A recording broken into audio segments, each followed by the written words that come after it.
This week on The Futurists, Mike Woodward. We live in a nuclear world, and the moment you start and you go into a country and you say, I just destroyed your banking system, your entire water supply, all the taps have run dry, etc. I mean, that is equivalent to, a major strategic bombing campaign, and I think it would be extraordinarily escalatory.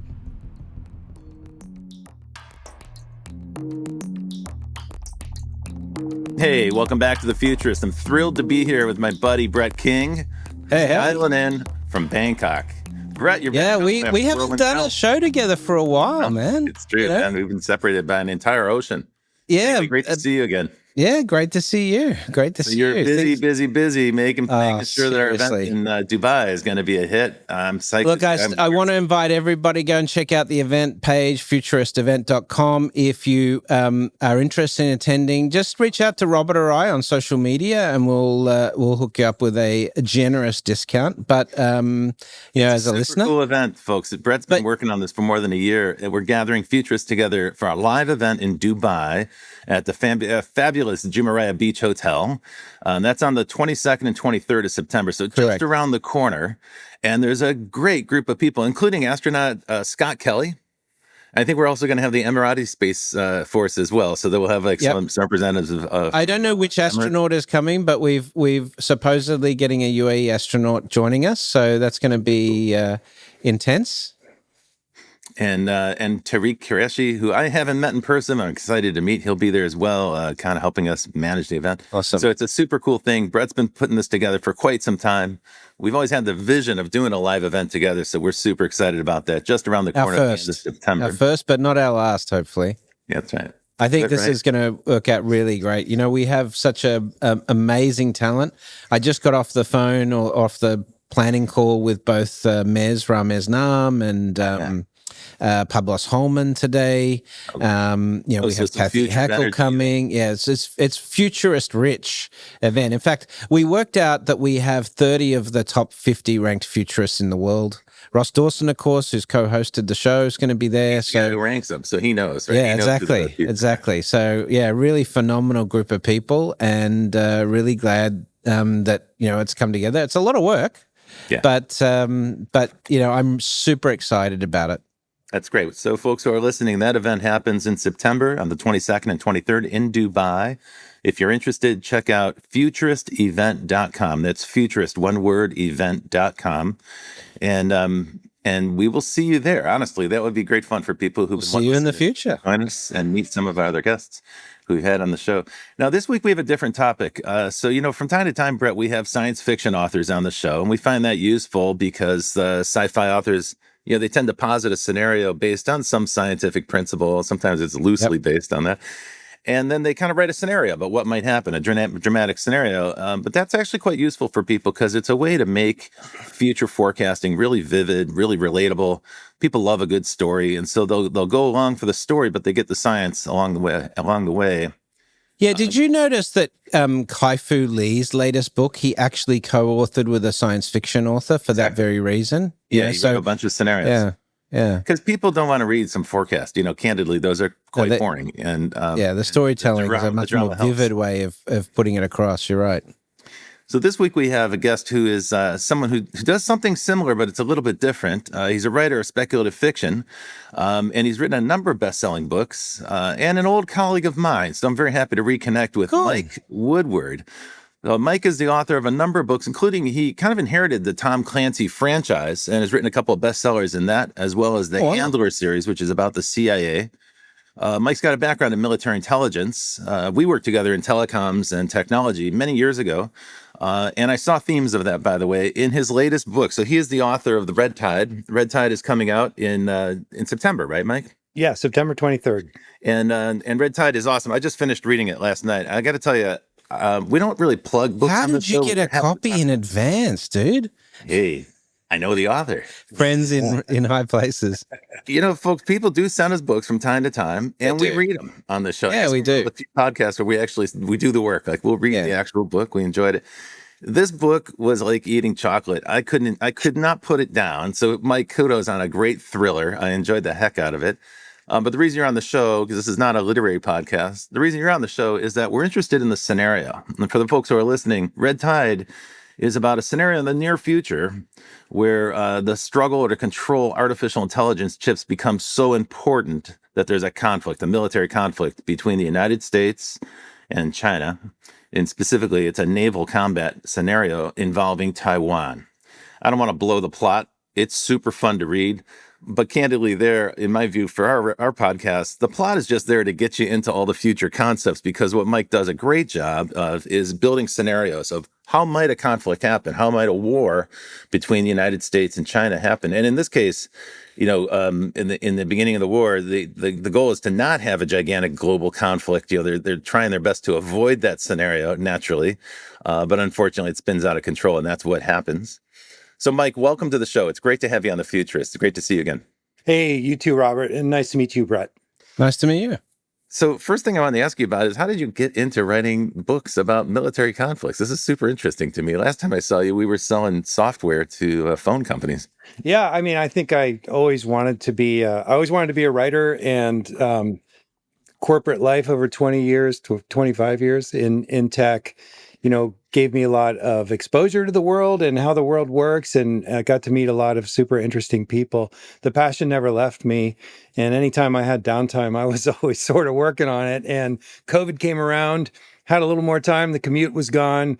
So finished my first book, sent it in, and much to my surprise, got a positive reaction. And I was like, hey man, when the universe says your dream might be waiting, you get going, right? Yeah. So that's what I did. That's cool. Seize the Phenomenal. opportunity. Your books all exist in what I'm going to call a kind of alternate world. I guess it looks and sounds and feels like the world that we live in, but you posit a few scenarios that make it definitely a work of fiction. And it lies like just around the corner in the future. So in that case, it's appropriate for our show. It's like a near futurist book. Tell us a little bit about Red Tide and what got you started. Yeah, with Red Tide's a very special book to me because it hits on some policy issues that I think should be very important to all Americans and indeed, freedom-loving people of the world. So I believed that the way to get some of those points across was really through dramatic fiction. And yes, I've written other techno thrillers which hit on some themes, geopolitical themes, because they're convenient as plot devices to drive a narrative. But in this case, I really wanted those to be sort of co-equal partners, that I did want there to be entertaining fiction, as you suggest, but I wanted it to be a plausible enough scenario that people who read this for entertainment would stop and scratch their heads and go, really? Are we that vulnerable? So that was super important to me. That's a really good point, and actually you helped me get to the next idea, which is there are a lot of things in the book that I was reading. I'm thinking, hang on a second, is that for real? Can that be the case? An example, without blowing the plot of the story, let's just summarize it by saying the United States is caught off guard, and this assault by the People's Liberation Army Navy. This assault on Taiwan occurs at a time when the U.S. Navy is quite vulnerable because some ships are out of commission or being repaired and so forth. Now, the way you portray it in the book, Mike, the U.S. has been cutting its budgets. I guess that's a fact. That's been true since Obama. They've been shrinking the size of the U.S. Navy. I think we have fewer than 300 ships right now in the U.S. Navy, where China has more than 300 ships. Still sounds a lot, but although most of those ships are most of the Chinese Navy is for the littoral, like kind of coastal protection. I don't know how big their blue ocean Navy might be, but at any rate, the United States Navy has been getting smaller. And according to your book, they've been cutting costs on repair and maintenance as well. And so some of those ships are overdue for maintenance and therefore vulnerable. How accurate is that? Is that actually a good assessment of where we are right now? Yeah, sadly, I think it is. So just a couple of facts to inform that dialogue. So first of all, back in the Cold War, the John Lehman he was Secretary of Navy with Reagan, was sort of the height of the Cold War buildup. The goal was to get to a 600 ship Navy. And, a lot of people thought, well, that's really big and overwhelming. And today's Navy is about 260, 270 ships. something of that nature. And people hear that and they go, well, that still sounds like a lot of ships. What they don't think about though are deployment cycles and what this means and what the commitments of the United States Navy. So effectively, since the end of World War II, all the nations got together and they said, look, going forward, the oceans should be a commons. This came out of the Bretton Woods Agreement, 44 countries, et cetera. And so with the oceans as a commons and the idea of a free seas, that's a wonderful thing that enabled global commerce for the next, 70, 80 years, lengthening lifespans and improving standards of living, et cetera. The challenge with a free sea is that it takes somebody to enforce it. And the United States Navy has enforced that through all of our lifetimes, right? And we have come to sort of depend on this aegis of the U.S. Navy being in the Indian Ocean and being in the Persian Gulf. And oh my gosh, the Houthis just attacked a ship, and what are we doing about this, right? So Americans just sort of expect, Captain Phillips, right? The pirates come. Well, the Americans expect the Navy to show up. So the reality is that as much of our force deployment structure was built around that expectation. So not only has the fleet shrunk, but perhaps more importantly, its operational turnaround capabilities have been dramatically reduced. We're down to 2 or 3 shipyards where there used to be, dozens. So just getting them in line takes a significantly long time. And so I wanted to portray in Red Tide both the demands on the Navy today and the limitations. And, people are used to Hunt for Red October and they go, oh, we must have submarines everywhere, right? I'm sure you guys go, oh, there's got to be submarines everywhere. Well, there are 55 attack submarines in the entire United States Navy. At any given time, close to half are undergoing repair or maintenance. Okay, so 23 or 24. You're covering the entire world, right? So it's a pretty big planet. So putting that into a perspective where this is not magic, this takes real resources that are very, very finite and real prioritization was something I wanted to show. You did a good job of that. So there's a scene where one of the leading figures in the book takes over the repair of a ship to ensure that it's out of the dry dock faster and can get back into combat. That's not a scene you often see in an action movie, for instance, right? Because it might be a boring beat. And candidly, you handle it very efficiently in the book. So it's not like boring at all. As a reader, you're quite interested. But among the things you pointed out in that short section is that there are often just one repair yard left that can act like one functioning repair yard in the United States that can handle a ship of that size. And then occasionally, because of political reasons, senators have put some of the other repair facilities in an entirely different state, which politically makes sense. Maybe from a jobs perspective, makes a lot of sense. But if you're trying to run an efficient Navy, it doesn't make any sense at all to have one shipyard in Louisiana and another one in the Pacific Northwest. So that adds a little logistical stress to the story. Let's also talk about material. So, the book pits the Chinese Navy against the American Navy. I think a lot of people in the United States have been conditioned to expect that that's coming right around the corner. What they don't tend to take into account is how intertwined these two economies are and how dependent the United States is on imports and the free oceans that you described. U.S. plays a cop and is kind of like the policeman for the oceans around the world. Everybody benefits. Everybody who does free trade or who is engaged in the global economy benefits from that, of course. But we all kind of take it for granted. And I think in the United States, we're almost sleepwalking, the citizens, I should say, because we just expect that there's going to be stuff at Walmart, or Target on the shelves. Most of that stuff is made in some other country. Most of that stuff comes in through Los Angeles seaport or similar seaport. But that's invisible to most people because they don't touch the supply chain. They just see it on the shelf and complain if it's not there when they go to Target. Tell me a little bit about that, because that's a pretty big vulnerability for the United States. And we saw that during COVID, right? So talk a little bit about supply chains and that as a key strategic vulnerability.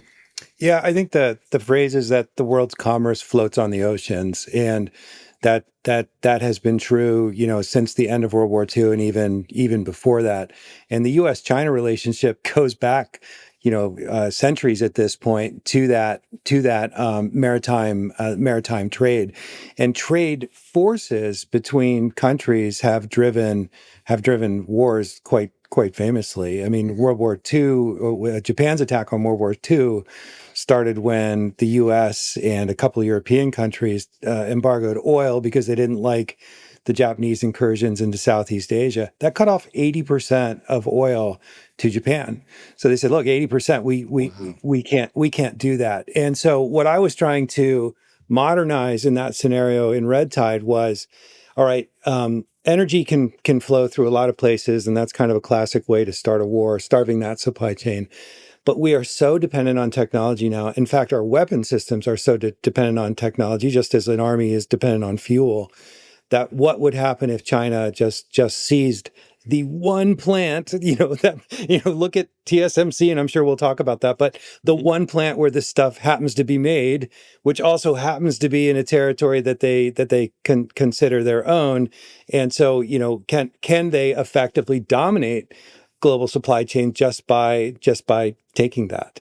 And that was what I wanted to play with. So that's the big plot point in the book. Again, I don't want to blow the narrative, spoil the book, but it is no secret that the United States depends massively on chips that are built. One company in the world is the leader by far, with some 60 or 70% market share. That's TMSC, based in Taiwan. And in Taiwan, they're very clear about this. This is a way for them to make sure, it's like their security guarantee, that the United States is actually going to protect them in the event that China tries to take over, which, very clearly President Xi has said that that's an objective. He wants it to be peaceful, but they definitely see Taiwan as a part of China and intends that to occur, and has told his military to be prepared by 2027 to take it by force if necessary.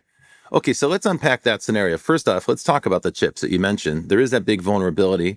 The United States is doing its very best to get TMC to kind of persuade, cajole, or maybe coerce TMC to set up a chip fab in Arizona. And that's obviously great for the United States in terms of isolationism. That's clearly not so great for Taiwan, because they would lose that security guarantee. And that's kind of the concept right at the gist of your book. You included both of those concepts in an artful way in your story. Talk a little bit about that. Yeah. So there's so in 2018, the United States passed the CHIPS Act, which offered subsidies to foreign semiconductor manufacturers to come here. And I think before we even go there, what I wanted to make sure people understood, and I don't think many do, is that, we think of Silicon Valley and we go, sure, we're leaders in semiconductors. We're out there. It's like, we're leaders in semiconductor design, right? Yes. NVIDIA is the world, $4 trillion market cap, world's most valuable company, et cetera, et cetera, et cetera. They design the chips, but the chips are manufactured by TSMC, one company, as we just talked about. So the CHIPS Act, I think, was an important national security milestone in saying we can't sole source chip production in Taiwan. If we do forever, a scenario like Red Tide is not only plausible, but perhaps inevitable, right? So we have to diversify that supply chain. And there is some diversification in Korea, but not nearly enough. So TSMC has, they're actually going to start producing chips in Arizona this year. That was just signed, that deal, right? It was signed. It was actually signed back in 2018. There was a competition, and the Commerce Department doled out subsidies, and I actually have that in the opening of the book. And they've actually built this plant in Arizona, and will start producing stuff. Intel also thought about getting into contract manufacturing to be a foundry, effectively, but they're going through a lot of trouble right now.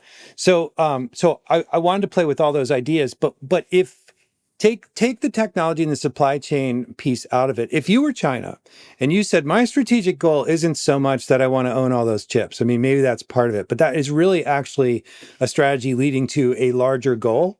And that larger goal is that, hey, I want to finally finish the second Chinese Civil War and defeat the Kuomintang and bring, Taiwan back into the fold, then you would say there is this window in time where the U.S. is particularly vulnerable because all the chips that they need to be a functioning military and, in fact, society reside on that island. And so if we act at a certain period of time before they have diversified, then we de facto can get control of this without a full-on, large scale nuclear exchange, like a World War III scenario. And that is something that military planners call the Davidson window, and that's named after an admiral who was in charge of U.S. Indo-PACOM. And the Davidson window, the idea is that the U.S. we know of our vulnerabilities. We know of our vulnerabilities on chip supply. We know of our vulnerabilities with the Navy and force deployment structure, et cetera. It kind of coincides with Xi Jinping saying we want to take Taiwan by force by 2027. So there's this window in time where the U.S. is weak and China is strong enough, and before the U.S. can effectively diversify and build up its deterrent capabilities, that China has this window, and that's why I structured the book as I did. Okay, so I want to unpack that from both perspectives, China's strengths and the weaknesses of the United States. But let me just underscore a point you made because I want our listeners to understand it. So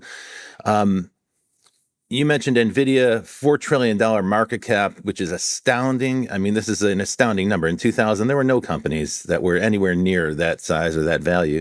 The reason the company is so valued is that they produce the A100, A100, H100 chips that are so necessary for artificial intelligence, both for training and for inferencing. And of course, those chips are in great demand by the hyperscalers, by the major internet companies. And to put this in perspective for our listeners, all the stock market growth in the United States in the past year has come from artificial intelligence. It's come from NVIDIA and the companies that use NVIDIA chips. If it weren't for the massive amount of investment in data centers, which in the United States right now is almost equivalent to the amount of consumer spending, that's how much is being spent on these chips right now. If it weren't for that, the United States economy would actually be close to recession right now. In other words, all the growth in the past year or two in the United States has come from this sector. And it all depends on chips that are made in Taiwan. So the reality behind that part of your story is quite true. That vulnerability exists. Let's talk about some of the myths about Chinese military power. So we all know that China has been on a roll. They've been building a lot of ships. But like I mentioned a moment ago, the perception is that those are small ships. They're designed for coastal defense. Some call it brown water. They're not meant for blue ocean. I'm not that clear about how big China's blue ocean navy is. I think they only have 3 aircraft carriers, if I'm not mistaken, versus the United States, which has a dozen. So tell me a little bit about whether the Chinese Navy is, compared to the United States, is strong or weak. There's a perception, I think, in the United States that our Navy is much bigger, but in sheer ships numbers, it's not. I think in tonnage, the United States Navy is about 3 million tons versus China is about 1 million tons. So perhaps our ships are bigger, perhaps they're better equipped. I think you'd be better to opine on that than me. Yeah, there are a couple of factors I would want to address here. So the first is that it's not so much about the ships on the field today as it is the capabilities to build them. So China has amassed enormous shipbuilding power that far surpasses the United States. So in a conflict where many ships were sunk, the ability to replace them, the advantage is most definitely with China. Then on your comment about a blue water versus brown water navy, which is a term naval professionals use, brown water refers to effectively littoral warfare where you're, doing regional conflicts.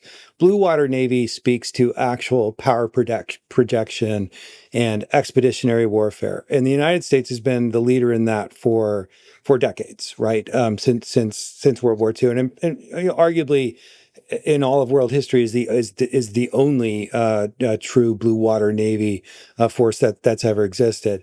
But that the problem with that is, first, our coverage requirements are so vast, right? So at any given moment, we're worried about, the Russians leaking out of the Baltic or the Black Sea, or somebody, the Iranians seizing the Suez Canal, et cetera, et cetera, et cetera. We're worried about Chinese and Russian strategic missile submarines and tracking those one mission after another.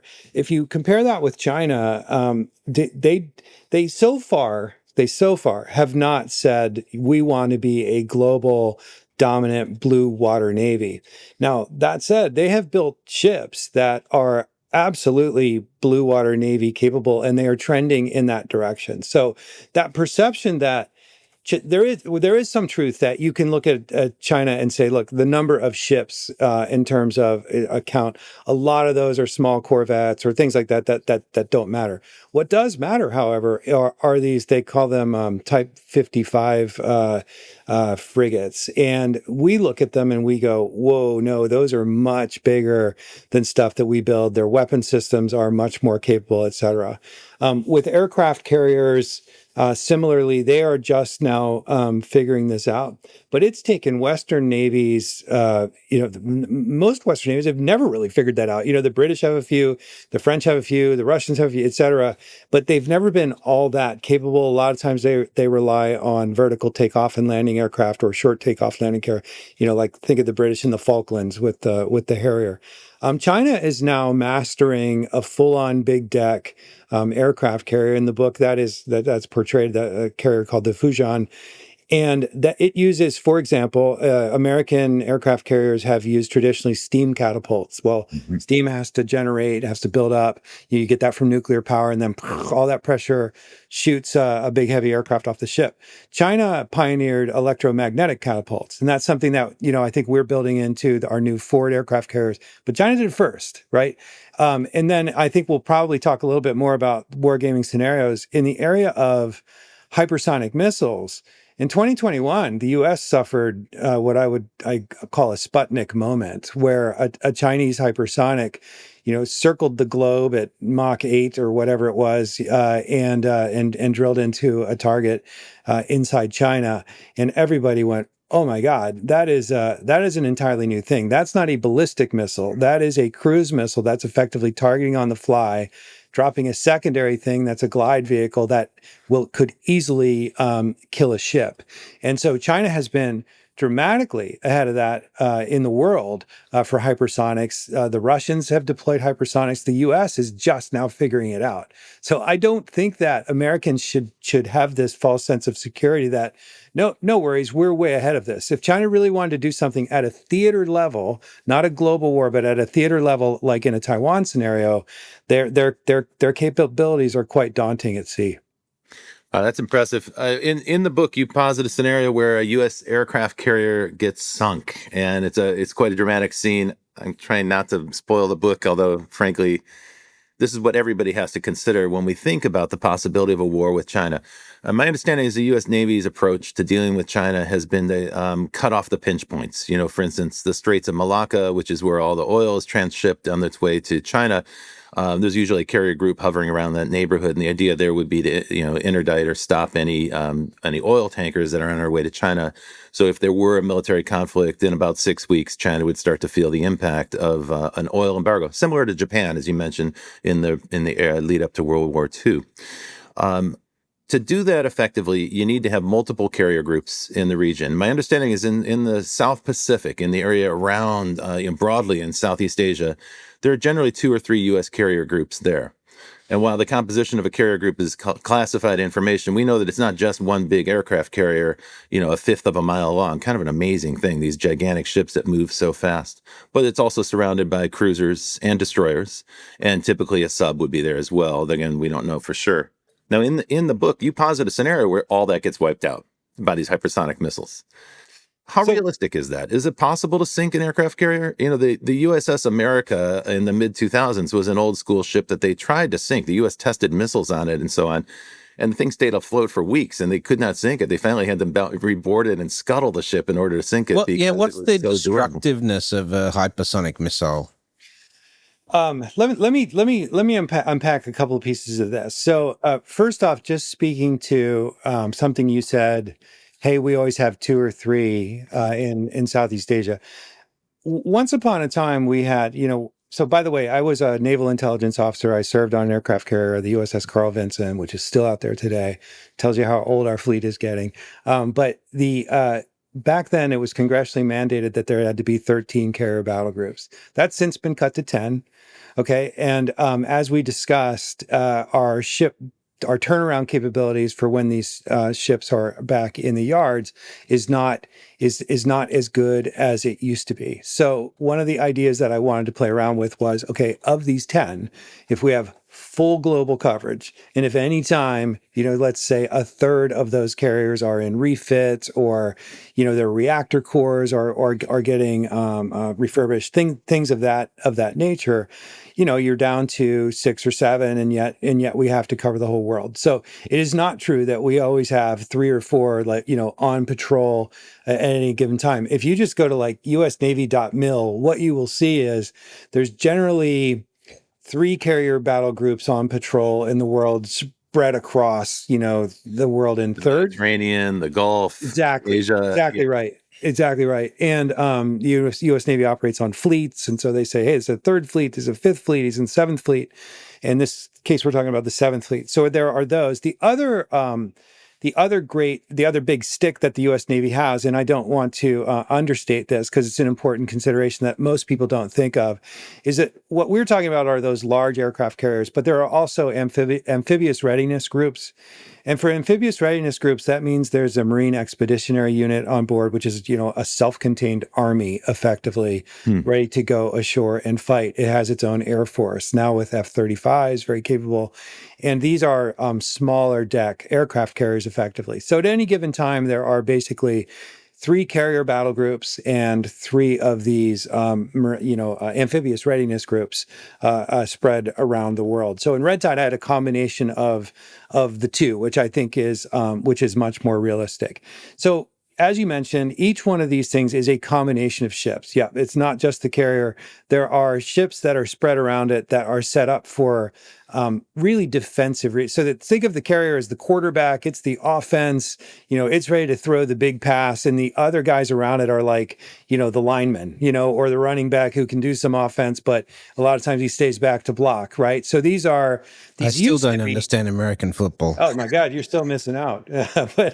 So these used to be cruisers, were had the longest range air defense, and then other ships specified for anti-submarine warfare, typically destroyers, and on and on. Now they're all sort of we're getting down to where there's really one other type of ship. We call it a destroyer. It's the Arleigh class. It's the dominant surface ship along with the carrier because it's capable enough to do much of what the cruisers and frigates and other smaller ships used to do. So the carrier battle group goes to sea with a handful of these destroyers. There's probably a submarine lurking around, but as we discussed, they're not just submarines like all over the place, willing to do these things. All right, so that's the setup. Then you get to how easily could you target a carrier battle group with a hypersonic missile? The answer is fairly easily. Like carrier battle groups will they'll be at what planners call emissions control or MCON. They'll try to go dark, things like that, but through a variety of means, eventually other navies figure out where they are, right? And you only need to know within a certain battle box where that thing is, because a hypersonic's going to go and have its own intelligence capabilities. Then when it gets into this glide and targeting phase, it's going to be able to turn stuff on and find it, right? Wow. So it is absolutely vulnerable. You can do lots to try to hide, but eventually, you're going to be found, and you're not going to attack. I mean, until if you get can physically see with Exactly. image recognition, because these things come in from high altitude. Honestly, those, like we had that balloon incident a couple of years ago. Yeah. China is very active in near the quantum space. data collection platform. Sure, just plain old imagery satellites, low Earth, not even low Earth, high altitude imagery satellites, just saying, okay, we know that ship stopped in Guam because it was in the papers, right? Probably it's headed westward. Let's paint a satellite here. Like, you're going to find the darn thing. You do raise an important point, is that I think that as with surprise, it could be targeted quite well. As far as sinking ships goes, this is a good point. When you hit ships with missiles and bombs, they tend not to sink. They tend to be, their capability can be utterly destroyed, but it usually takes something like a torpedo done at the waterline to sink a ship. That's not a bad point. I think enough missiles could overwhelm that. Also, if you were able to, detonate the magazine inside a ship, for example, that's a scenario that I paint. So those kinds of things are capable, but it is a fair point that you might not sink it. That said, you've rendered it useless, right? You've certainly taken it out of the fight. You're going to kill a lot of people. You're going to blow up a lot of airplanes. It is not going to be a nice event. Well, one thing you point out in the book is that aircraft carriers, as formidable as they are and surrounded by bristling defenses as they are with the destroyers around them, they're not invulnerable in another sense. Once their aircraft are in the air, they're Yeah. quite vulnerable, right? They kind of lose their sting. And the number of missiles that are available to defend the carrier group, well, that's a finite number of missiles. So Yeah. one of the scenarios that people do fret about is, well, what happens when you have drone attacks and there's thousands and thousands or tens of thousands of drones? You don't have that many $16 million missiles on board of China has a aircraft carrier, an aircraft, which is an aircraft carrier for drones now. So I don't know if you've seen that, Michael, but it's a big like a C-130 style aircraft that can deploy drones from the air and they can come back. So, I mean, they've got some pretty formidable technologies they're deploying right now, and of course a lot of AI in use now. Yeah, I think that we're talking about offensive capabilities, right? So that an adversary like China would say, let's go take on the mighty U.S. Navy and let's deploy hypersonics and drones, launched from aircraft, et cetera. For every, for throughout history, every time there's an offensive capability advance in technology, defenses get better too, right? So, one of the, after that Sputnik moment in 2021, we have a function within the Department of Defense called the U.S. Missile Defense Agency, which I think is a very good idea to have an organization just focused on that. And, this is open source. You can go out and look up and see what is the USMDA doing. And there's a lot of research going right now into things that can render drone swarms fairly useless, with direct energy weapons, with microwave pulses, et cetera. So I think that we might be seeing this. Hey, let's look at Ukraine. Let's look what they did against the Russians. And it's a little bit like, in business, like an innovator's dilemma thing, where they came in and said, we only need technology good enough to get in there under the existing defenses and blow it up. Well, that will work for a while until the defenders start to say, okay, we clearly need to get after that. And I see the U.S. doing this now throughout the armed services, getting much more serious about drone swarm attacks and, in fact, hypersonic missile attacks. This, by the way, gets back to that point of the Davidson window that, hey, there is in my view, the U.S. in red tide was at a point where the military exists the way it had always existed, right? Which I call the fourth platform, whereas other militaries had evolved to a fifth platform. And it was time for the U.S. to stop thinking only about carrier-centric warfare and start thinking more about fifth platform and fifth platform defense. And I think we are getting there, but it's taking a great deal of urgency, of being scared, of being worried about this Chinese threat to do it. And as usual, we're a little slow in coming up to it. Let's come back to complacency in a minute, but I think we need to take a little break. We need to take a break. Yeah. Okay. We're running a bit long. You're listening to The Futurists with our guest, Mike Woodward. We'll be back right after this. Hi, this is Rob Tercek from the Futurist podcast, which is part of the Provoked Media Network. I'm excited to tell you about some news. The Futurist is expanding into the real world. We're doing a live event in Dubai. Now, folks who listen to the Futurist podcast, you're going to be familiar with the fact that my co-host Brett King has been working very hard in Dubai and other parts of the Middle East for a long time. And for more than a year, he's been putting together this event. And now, with the help and support of MasterCard and Emirates MBD and many other partners, we are putting together the world's largest futurist meeting in Dubai. It will take place at the fabulous Jumeirah Beach Hotel in Dubai, and it'll be on the September 22nd and 23rd this year. So just a few weeks from now. The speakers are going to include some of the world's leading futurists and forecasters and future thinkers.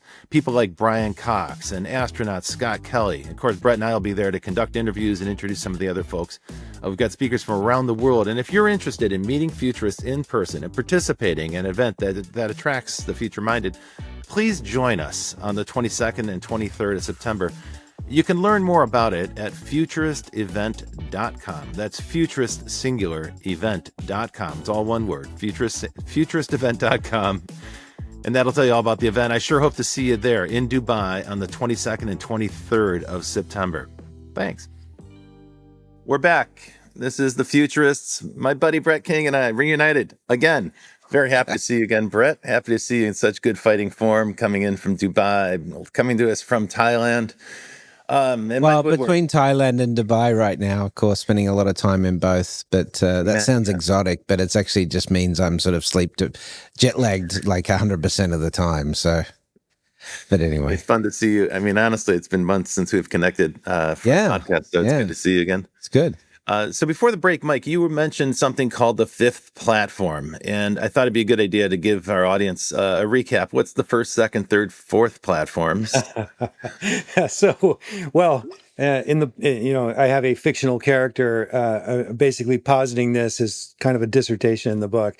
Yeah. But it is the first platform is really using ships as coastal defense, and so the United States back in 1776, they didn't really want a navy. They wanted nothing to do with foreign interference, but they had a problem in that the British kept messing with them, right? So eventually they said, okay, fine, we'll build 6 frigates. And It's like the USS Ironsides or whatever. yeah. The Constitution. Yeah. So exactly. So they built 6 frigates and they turned out to be really capable and did well against the British. And in fact, that's what won the War of 1812. So that was kind of the first one. And then in the Civil War, they used ships for the first time, they started using ships to transport troops and using them for amphibious warfare. So Grant in Tennessee like floated down a river and flanked the Confederates by doing that. And it was kind of the first one of the first times they ever used joint operations. And then the third platform is quite famous. That's battleships. That was a guy named Alfred Thayer Mann, who was this very influential naval thinker, and he was invited to foreign governments, in like 1910, come speak about the battleship and the power of naval fleets. And so every country in the world built battleships, and we saw that come to the fore. Thayer's famous for getting the United States to acquire all these islands in the Pacific that were uninhabited, but ended up being coal stations, and today are used as forward intelligence gathering stations. So yeah, okay, so that's the battleship. That's the lead up to World War II, right? Right, that's the lead up to World War II. And in World War II, the Japanese effectively proved the fourth platform, which is airplanes aboard ships to go and take care of the battleships, right? And we saw what happened in Pearl Harbor. All the battleships are on the bottom, right? And the war ended up being an aircraft carrier duel that was really decided at the Battle of Midway. So the idea in the book is that we have been living off of that fourth platform methodology. Our entire Navy, as we discussed, is based around the idea of, the aircraft carrier for force protection. Now, I shouldn't say the entire thing. It's not completely exclusive. There are submarines, missile submarines are part of the nuclear triad, and we can launch cruise missiles from nuclear. So, but the big symbolism of American power and the organizing principle around the Navy has been around the aircraft carrier or the amphibious readiness group, which, as we said, is effectively a little aircraft carrier, right? And so the point is that we can't assume that the past is going to be like the future. The past always plays a role in determining the future for a variety of reasons, and we use that for forecasting and everything else. But we can see right before our eyes that power projection is changing, that the offensive capabilities against aircraft carriers are changing, and that we need to get out of this hidebound system that we've gotten used to for the last 70, 80 years. And there, the basic idea is that consumer technology advances so much faster today than military technology.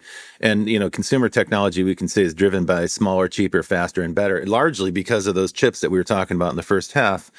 So, the typical consumer today with an iPhone has more computing power at their disposal than NASA had in 1971. We tend to bat that kind of thing around, but when that translates to military equipment, what you're talking about is instead of one big chunk of iron, you have a whole bunch of little things that can be operated like a swarm or coordinated. Is that what you mean by the fifth platform? Yeah, effectively, it means more rapid innovation, dispersed force power, different ways to sort of surge and employ multimodal force, and so that a lot of that would rely on automation and drones, but also defending against them. Now, when we think about drones, primarily because of the conflict in the Ukraine, where we see evidence of it every day in the news, we tend to think about that as aerial drones, things that fly in the sky above us, and make it quite a lethal environment, not just for soldiers, but also for tanks, right? So anything on the ground is vulnerable to those things buzzing in the sky above. And they say that the war front in Ukraine is alive with drones on both sides. There's attack drones, defense drones, observation drones, and so forth. So it's sort of like the skies are buzzing constantly, which must be very stressful for people on the ground. But those drones have a very short lifespan. They don't stay in the sky for very long before they run out of juice. In your book, in Red Tide, you posit a different scenario, which is underwater drones that work more like, I would call them intelligent mines, in the sense that they're kind of just sitting on the surface of the bottom of the ocean, or the seafloor, until the target arrives, at which point the thing is activated and just sort of mysteriously emerges. That was a really scary scenario to me, and that was also quite fresh. How realistic is that? I didn't have any knowledge that exists as a weapon system, but it seems to me that all the technology is there to make it exist. And mining harbors and so forth as a way to thwart an enemy invasion has been around forever, and there's anti-mine capabilities. But I thought, okay, well, what if the Chinese, being sort of experts in drone warfare, it wouldn't be that hard to say, all right, we're going to embed these on the seafloor. They're going to live down there until a threat emerges, and then with them, once they launch, they become very smart torpedoes that can seek out and hit a ship. Rather than sending a submarine after it, why not use these, as you say, as intelligent mines? And what I was trying to portray, that would be kind of part of this fifth platform. What I was trying to portray with the fifth platform was that, yeah, you are so right that we see drones that are relatively short range, that arrive in swarms and so on. And so that creates a tactical picture in our mind of what that looks like. And it's very battlefield centric. But a war in the Pacific is fought over vast, vast distances. And this has been true, since the Battle of Midway, when we didn't know when they were going to show up. And there was, we had to rely on bets and intelligence and all these kinds of things.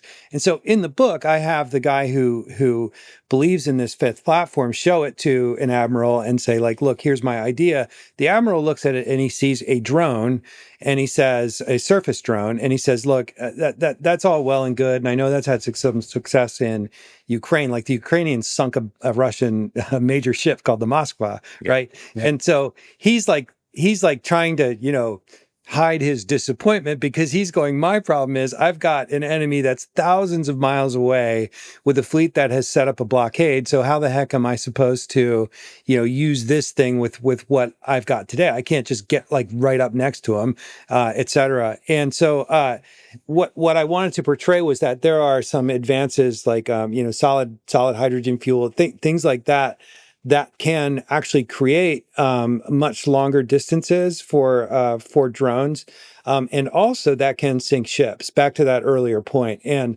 that was what the defense planner, who happens to be a Silicon Valley guy, but that was what he was trying to explain, was that no, this is a game changer. We can launch these from thousands of miles away. When they get within the target range, they can submerge and then detonate beneath the keel of a ship. So it's ideas like that I think that we need to start embracing and testing to come up with the fifth platform. We can't rely on the past. Okay, so to summarize, you're saying that there's the military capability you talk about, the undersea drones, that doesn't necessarily exist, although hypothetically it's possible. So you posit the scenario, and that's what your book is about.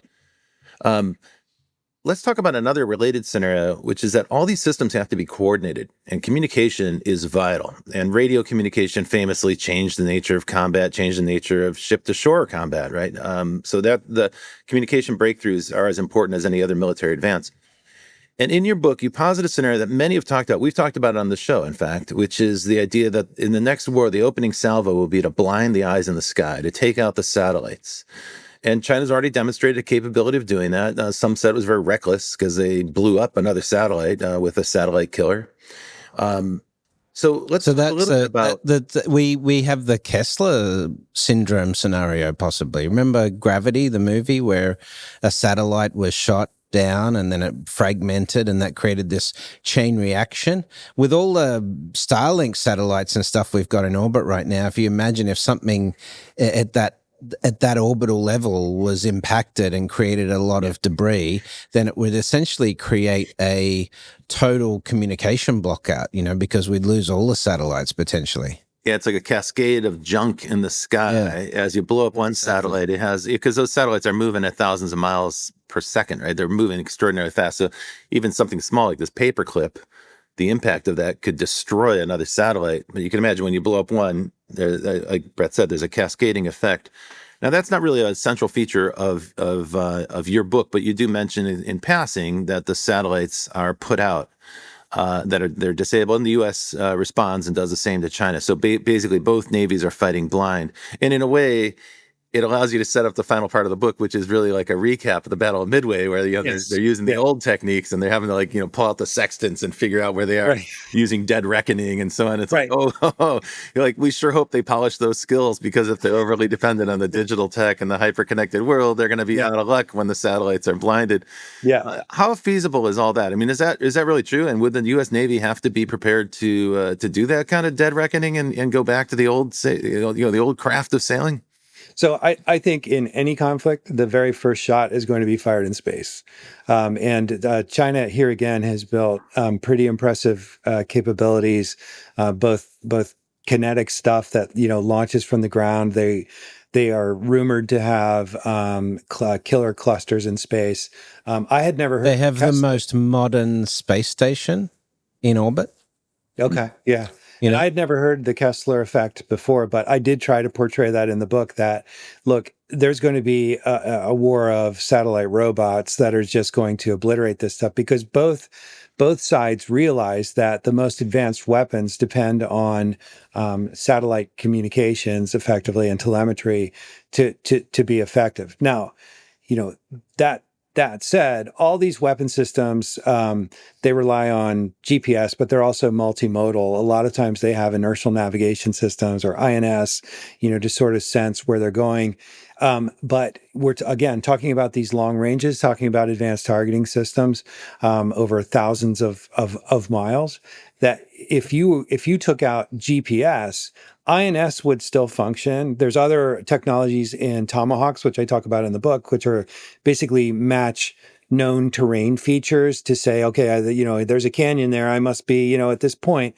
But all those things to get to pinpoint accuracy still rely on GPS updates. Oh my gosh, I didn't realize that. Wow. Yeah, so we're heavily dependent on these systems. Heavily. And so if you took GPS updates out, you'd still be able to fight the war, you'd still be able to fire things, but your accuracy would go down.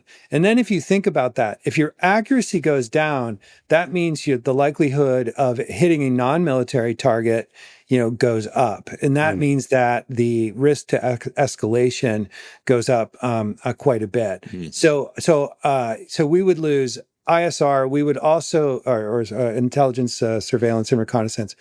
We would also, there would be a great deal of damage done to civilian infrastructure, right? So I portray that about a merchant ship, like, okay, we don't have GPS satellites anymore.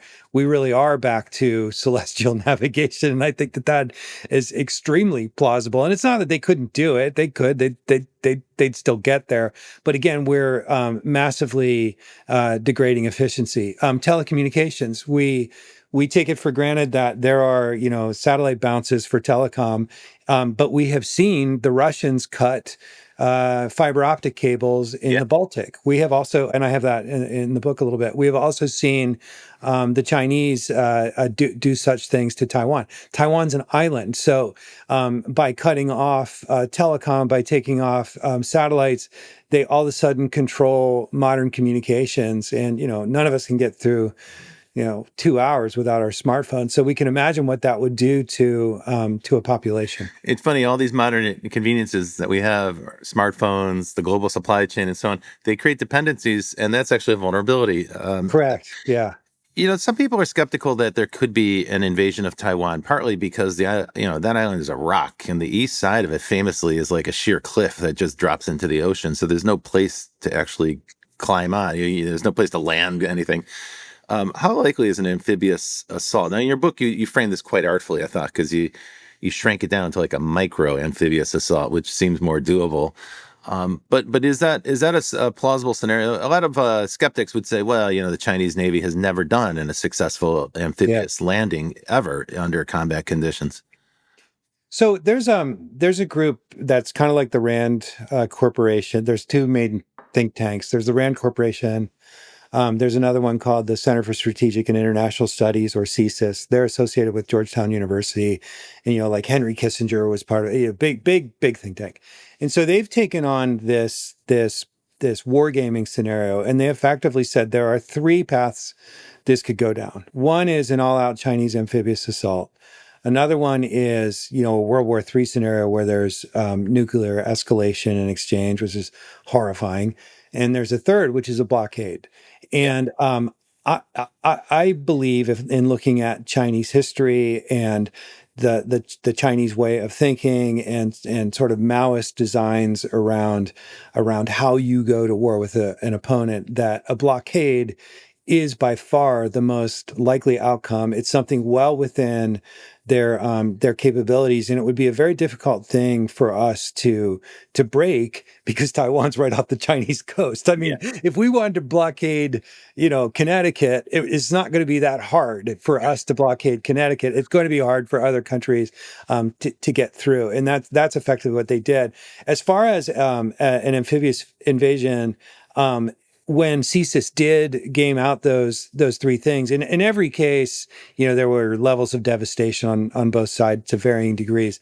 I think China would, you can't just think of an amphibious invasion like D-Day, like it's all external, coming ashore. It would start with the satellite blackout we just talked about. It would start with sabotage on the island. It would start with cyber attacks, other things to really confuse a Taiwanese defense response. They would also do things like desensitize the U.S. military by exercising constantly this thing, to the point where we go, I don't know, they do this every Tuesday, right? Like, is this really an invasion? And I tried to portray some of that in the book. So we would see the normalization, we would see the internal sabotage. Once you get to that point, there's this old Cold War planning doctrine that says that quantity has a quality all its own. And in that respect, this is where it gets back to the sheer number of Chinese ships, these large amphibs, et cetera, in a relatively short distance. I think it's certainly possible for them to land a bunch of troops. Now, the cost would be high. In that scenario, if the U.S. were to respond, we have 18,000 Marines in Okinawa, et cetera, et cetera, et cetera. It would lead to a big war, which is why I don't think that is how the Chinese think about it. I think they want to, perhaps threaten that, but I don't think that is the most likely outcome. I think a blockade is a far more likely outcome. So from the Chinese standpoint, a question for them is, how can we get what we want at the lowest possible cost? And from the United States standpoint, it's how can we increase the cost on that scenario and make that very painful for them to even contemplate doing. Now, there's one battle that we didn't talk about, and it's not in your book really per se, but I think it's a real thing that if we have a minute, I'd love to talk to you about, which is this concept. You hear about this quite a lot. This is from Foreign Affairs. China is winning the cyber war. Mm-hmm. And the notion there is that we're already in a new war. We've been in a war with our adversaries, certainly with, Russian secret service or intelligence services, certainly Chinese hackers. This goes back more than a decade. We're all connected thanks to the internet, but that makes us vulnerable. And in particular, the United States has been caught many times completely blindsided by the theft of massive amounts of documents. And recently, there was an attack called Salt Typhoon. And this has come to my attention from a number of different people. Strangely, I was working with a police force in the United States, a metropolitan police force in the United States, who are quite concerned about this. The premise is that Chinese hackers are already in all of our networks. So they're already in AT&T, they're already in Verizon, they're already in most of our infrastructure network for energy, transportation, supply chain, telecommunications, and so forth. They're not necessarily actively doing anything. They may be gathering data, like Brett said a minute ago, trying to build up this data asset. When they have quantum computing, they'll decrypt the stuff that's encrypted there, and they'll have a lot of intelligence overnight that way that AI could act on. But another way they might use those assets is to destabilize the United States domestically. So if there were a conflict, another way to distract, it's not just that they would have to distract the Taiwanese population and the Taiwanese defense. Hackers could wreak havoc in the United States. They could turn off GPS. They could they mess with our transportation system. They could take down our telecommunications completely if they wish to. How plausible is that scenario? I think capability-wise, it's extremely plausible. One of the reasons that, or I think a strategic consideration should be something around this. In a naval battle, right, where you're exchanging missiles and all the stuff we talked about earlier, those are military targets, right? You're not hitting any cities. It's not like firebombing Dresden. It's none of that stuff. We live in a nuclear world, and the moment you start and you go into a country and you say, I just destroyed your banking system, your entire water supply, all the taps have run dry, et cetera. I mean, that is equivalent to, a major strategic bombing campaign. And I think it would be extraordinarily escalatory.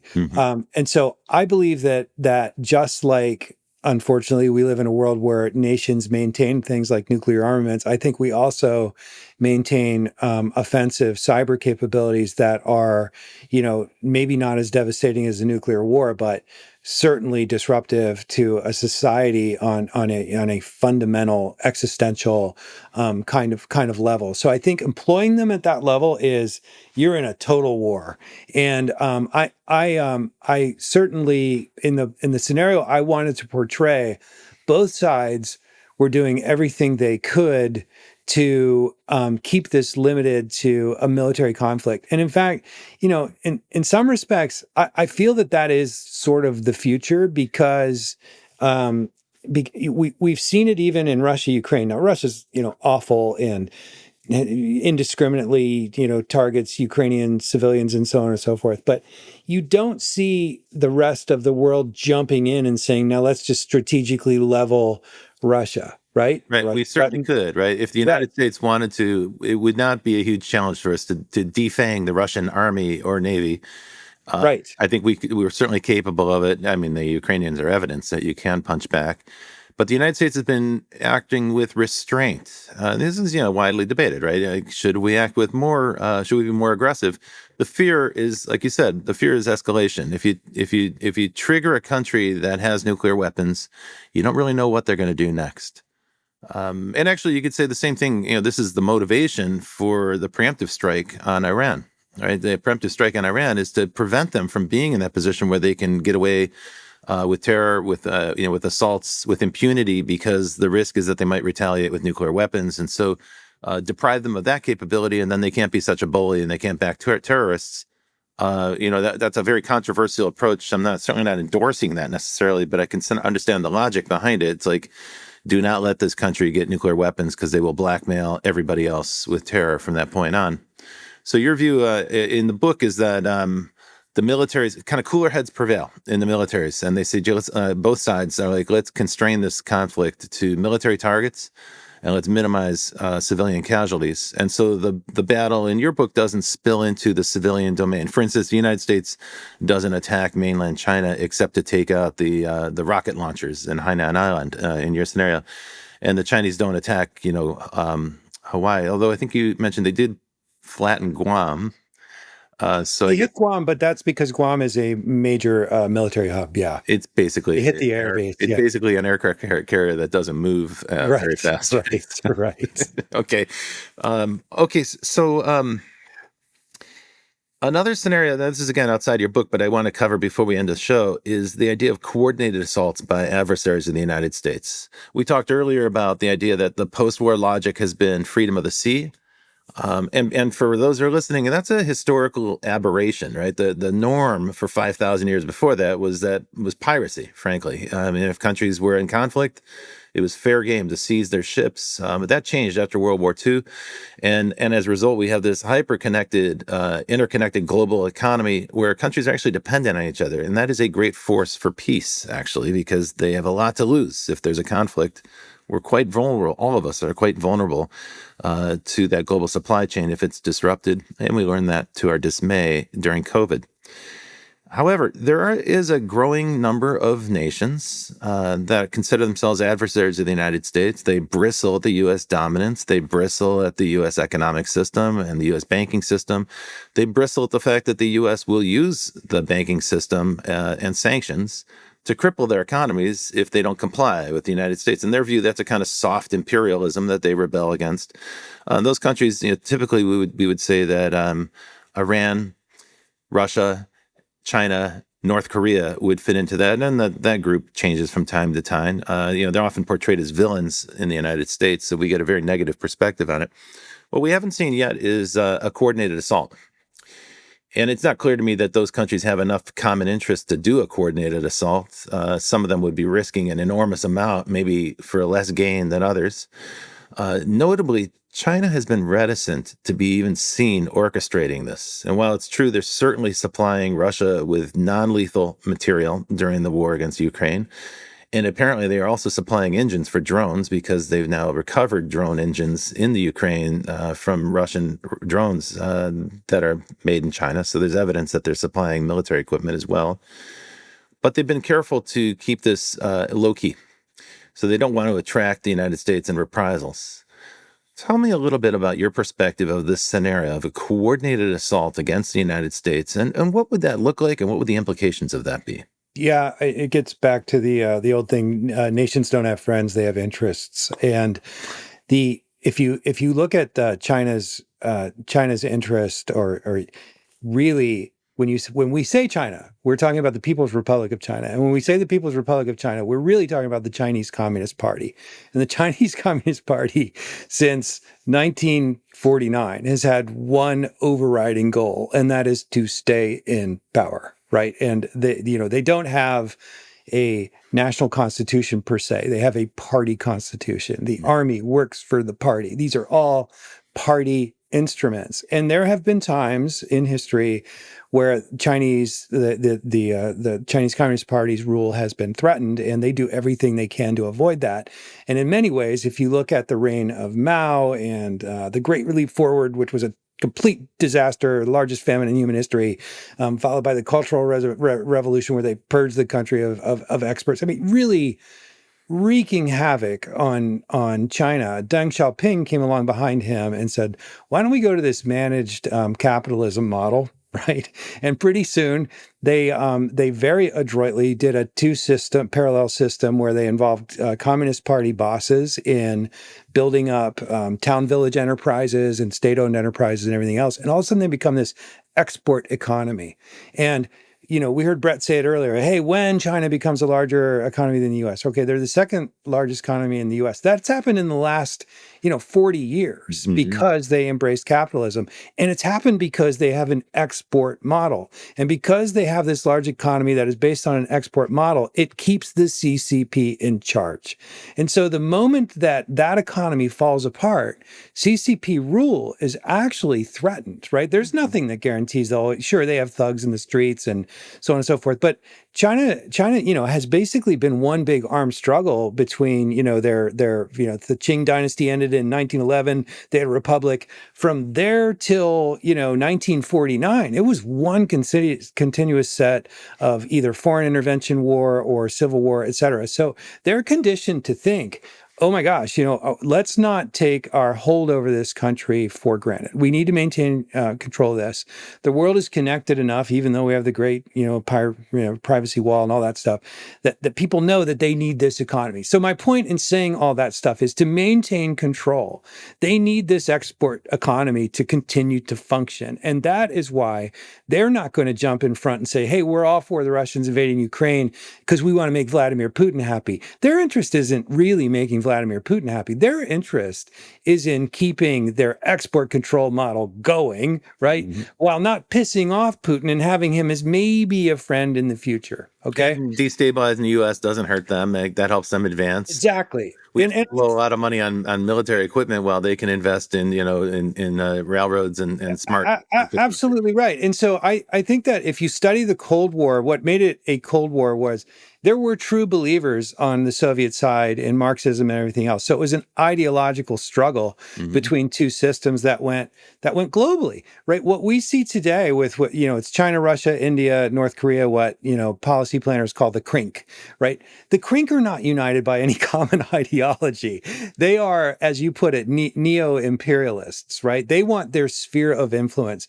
They look at the US as this great imperial power that they want to disrupt. So any way that they can kind of poke us in the eye or poke Americans in the eye, they're going to do that because it sort of serves, harming this. But I don't think it would be a super coordinated response. I do think there would be targets of opportunity presented for those reasons, but integration at a tactical level between armed forces across such varying cultures, interests, geographies, languages, etc., would take quite a bit of exercising. We haven't seen that much of it yet, so I don't think we're at that. Well, I guess you're right. There's no alignment of interest really, apart from maintaining power, and to do that, they need to maintain Correct. prosperity.